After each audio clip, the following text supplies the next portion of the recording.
आज मैं 2018 की science fiction action super hero film venom के बारे में बताने जा रहा हूँ। स्पॉइलर आगे हैं, इसलिए ध्यान रखें। फिल्म की शुरुआत एक संस्था से होती है जिसने 4 परजीवियों को इकट्ठा करने के लिए एक अंतरिक्ष यान लॉन्च किया है। हालांकि उन्हें जल्दी पता चला कि अंतरिक्ष यान लौटते समय दुर्घटनाग्रस्त हो गया। अब उन्हें यकीन नहीं कि बोर्ड पर मौजूद परजीवी जीवित रहे या नहीं। बिना समय बर्बाद किए उन्होंने पुलिस को दुर्घटना स्थल पर जांच के लिए भेजा। जब पुलिस आती है, हम देखते हैं कि 4 परजीवियों में से एक व्यक्ति के अंदर छिपा है। यह परजीवी व्यक्ति के शरीर पर कब्जा कर लेता है और अपने उद्देश्य के लिए उपयोग करता है। एक घायल आदमी को अस्पताल ले जाते समय उन्होंने एक महिला को अजीब व्यवहार करते देखा। पता चलता है कि परजीवी उसके अंदर है। वह एम्बुलेंस से निकलकर उस देश की ओर बढ़ती है जहां स्पेसक्राफ्ट की स्थापना की गई थी।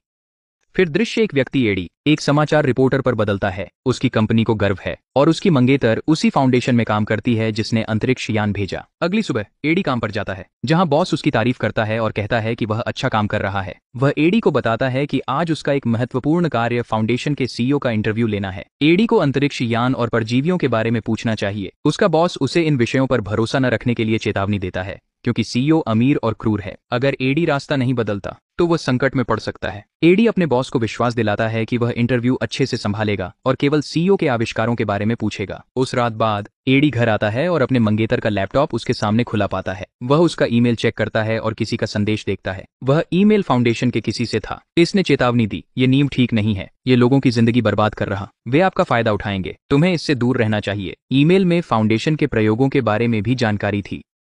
पूछा कि ये लोग कौन थे, ये कहां से आए थे और ये कौन से प्रयोग कर रहे थे। यहां तक कि निर्दोष लोगों को परीक्षण विषय के रूप में इस्तेमाल कर रहे थे। एडी को पता है कि ये बड़ा मामला हो सकता है। चूंकि उसका सुबह सीईओ का इंटरव्यू है, वह सब कुछ पूछने का फैसला करता है। अपने बॉस की चेतावनियों के बावजूद ये बड़ा समाचार हो सकता है। हमें यह भी पता चला कि सीईओ एक ऐसा खलनायक है जिसे सभी डरते हैं। अब एडी का इंटरव्यू समय है। वह सीईओ से मिलता है और बातचीत शुरू करते हैं। शुरुआत में एडी अपने अंतरिक्ष में की गई खोजों के बारे में पूछता है और सीईओ खुशी से जवाब देता है। पर फिर एडी दिशा बदलता है। वह पूछता है, क्या आपने सुन रखा है कि आप अपने प्रयोगों में मनुष्यों का उपयोग करने की योजना बना रहे हैं? क्या यह सच है? सीईओ को यह सवाल पूछना बिल्कुल पसंद नहीं। वह एडी से तुरंत इंटरव्यू बंद करने को कहता है। एडी को बाहर निकाला जाता है। वह फिर अपने बॉस के ऑफिस जाता है, जहां उसका बॉस गुस्से में है। वह कहता है, मैंने तुम्हें कहा था कि इसमें मत पड़ो और अब तुम परिणामों का सामना करोगे। गुस्से में बॉस ने उसे निकाल दिया। इस बीच एडी की मंगेतर भी अपनी नौकरी खो देती है। वह एडी से नाराज है और ब्रेकअप कर रही हूँ।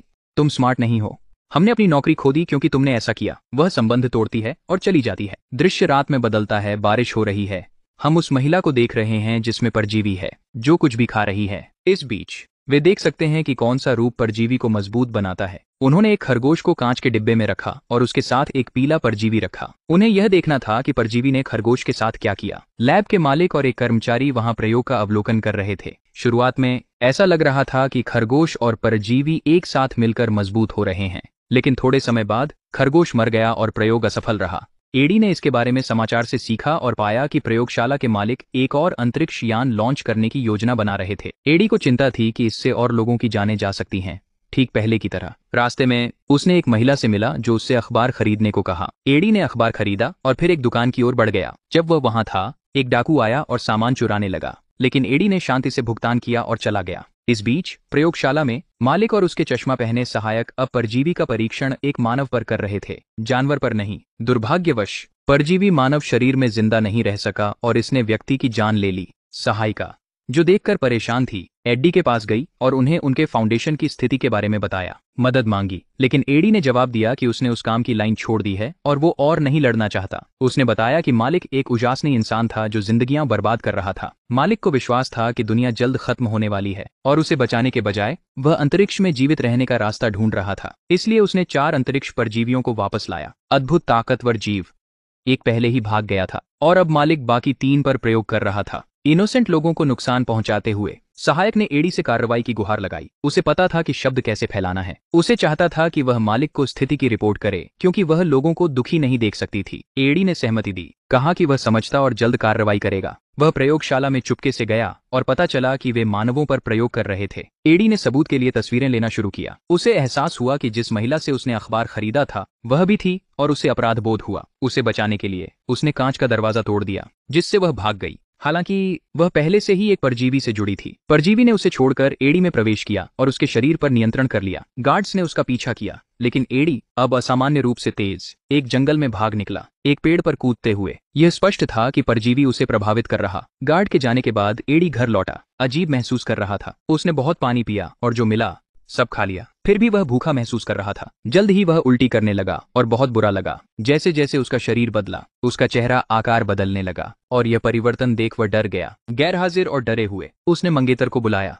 लेकिन उसने कहा कि उसने सभी रिश्ते तोड़ दिए हैं। बी डिसेस्परेटेड। एडी ने मिलने की भीख मांगी, लेकिन उसने मना कर दिया। फिर वह उसे खोजने रेस्तरां गया। रेस्टोरेंट में एडी ने मेनू पर सब कुछ खा लिया, लेकिन वह एनर्जाइज्ड महसूस नहीं कर रहा था। उसने मरे हुए खाने के बजाय ताजे मांस की मांग की, एक एक्वेरियम देखा और केकड़ों को खाने लगा। जब वह अंदर बैठा था, वेनम नियंत्रण ले रहा था। वेनम 4 परजीवियों में सबसे मजबूत ने एडी को मेजबान चुना। हालांकि एडी की मंगेतर और दोस्त नहीं समझ पाई कि क्या हो रहा है और उसे जांच के लिए अस्पताल ले जाने का फैसला किया। स्कैन के बाद एडी घर लौटा परिणामों का इंतजार करते हुए। इसी बीच फाउंडेशन में मालिक ने देखा कि चश्मे वाला सहायक एडी को लैब में बुला रहा था।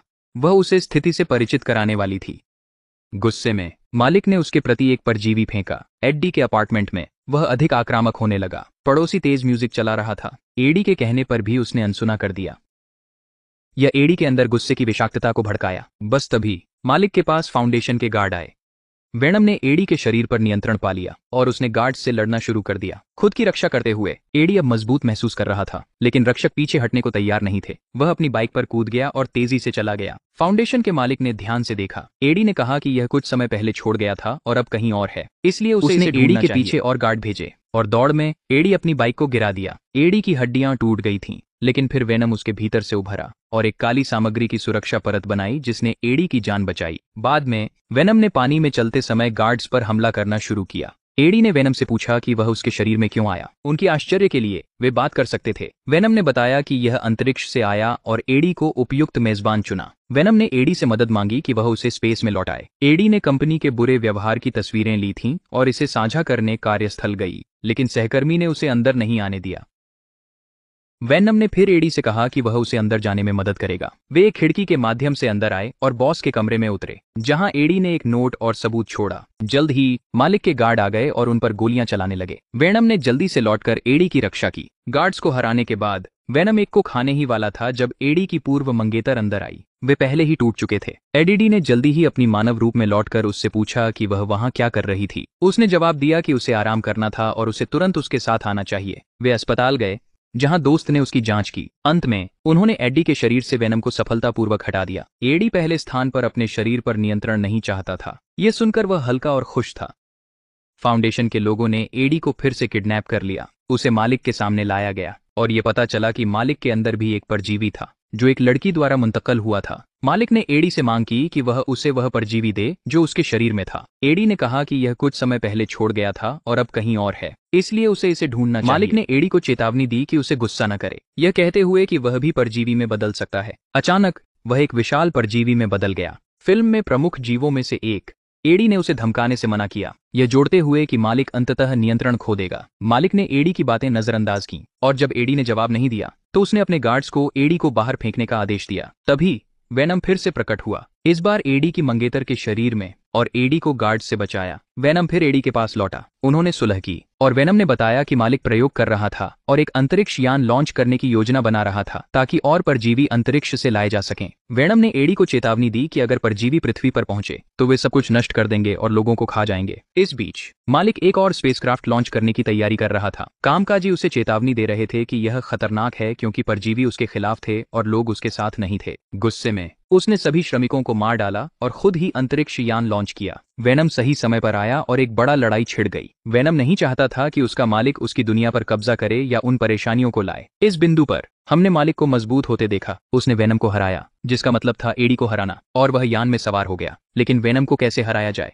यह एडी के शरीर में फिर से प्रवेश कर अंतरिक्ष यान की ओर कूदने में सफल रहा। जो हथियार मालिक ने एडी पर हमले के लिए इस्तेमाल किया, उसे वेनम ने अंतरिक्ष यान को नुकसान पहुंचाने के लिए उपयोग किया। इससे ईंधन गिरने लगा, जिससे एक बड़ा विस्फोट हुआ। आखिरकार मालिक मर गया और वेनम ने एडी को बचाने के लिए आत्म बलिदान किया। एडी फिर पानी में गिर गया। अगले दिन हम एडी को पूर्व मंगेतर से बातें करते देखते हैं। अचानक उसे एडी से वेनम की आवाज सुनाई देती है और उसे एहसास होता है कि वेनम अभी भी जिंदा है। एडी का कहना है कि यह एक और आवाज थी, लेकिन यह दिखाता है कि वेनम वास्तव में जीवित है। एडी ने वेनम से गुप्त बातचीत की, कहते हुए कि वह उसकी दुनिया में रह सकता है, लेकिन अपनी उपस्थिति एक रहस्य रखना होगा। कुछ नियमों का पालन करना है, जैसे इंसानों को नहीं खाना, केवल बुरे लोगों को, और हर दिन नहीं। एडी बताता है कि बुरे लोग वो हैं जो दूसरों को नुकसान पहुंचाते हैं। वे एक दुकान में जाते हैं और एक आदमी को लूटने की कोशिश करते देखते हैं। वेनम लुटेरे को खा जाता है, एडी के नियम का पालन करते हुए कि केवल बुरे लोगों को खाता है। उसके बाद सब कुछ सामान्य हो जाता है। एडी अपने पुराने काम पर वापस लौटता है और एक कुख्यात सीरियल किलर का इंटरव्यू लेता है, और इस तरह फिल्म समाप्त होती है।